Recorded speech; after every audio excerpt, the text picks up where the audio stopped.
there's so many different, you're in the TV world, you host and you commentate on a lot of different things in the TV world and the news.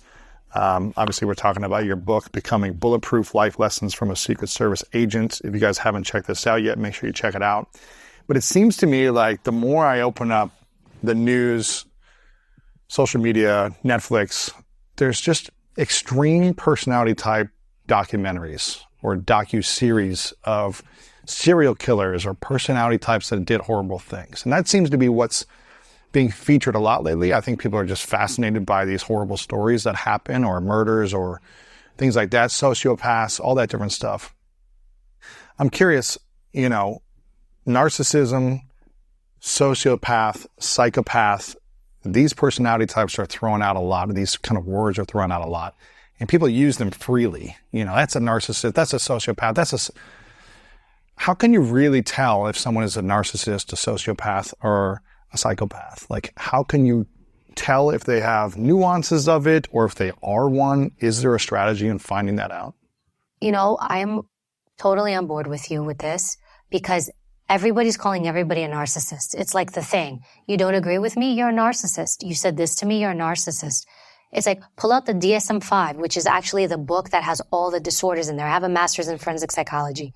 And you not agreeing with someone, or rather someone not agreeing with you, doesn't mean you label them as a narcissist. And the fact that we label everybody all these things, just in and of itself, you labeling somebody else a narcissist is narcissistic of you. Right. So when we look at true narcissism, there's criteria you have to meet.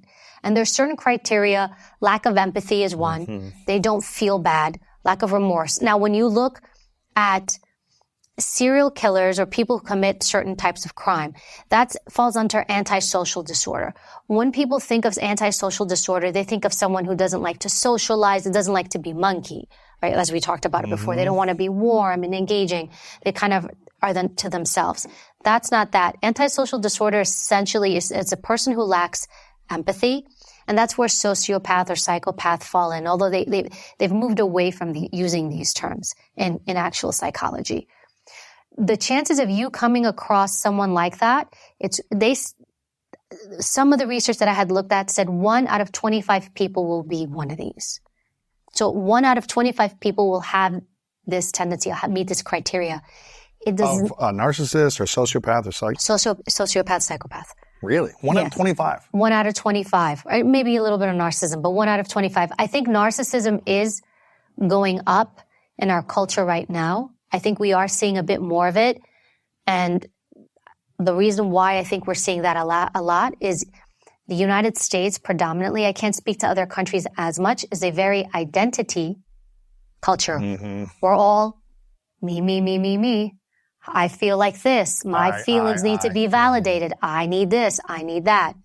And then with that, social media has made us more self-focused rather than outward focused. So we are more identity. We lack more empathy as well. Social media has also done that. In fact, I just literally on the way here, the news just hit me up, NBC, and like, hey, we want to do a story.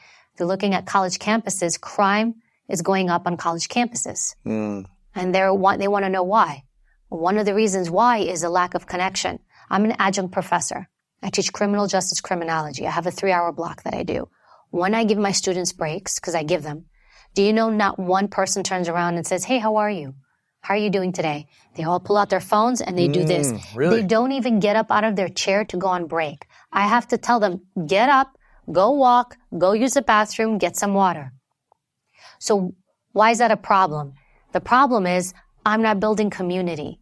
I'm not getting to know you.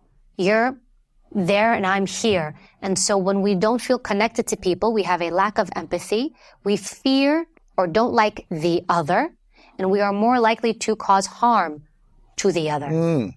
All these things come into play. And social media, watching, I do the news, everything's negative. It's true.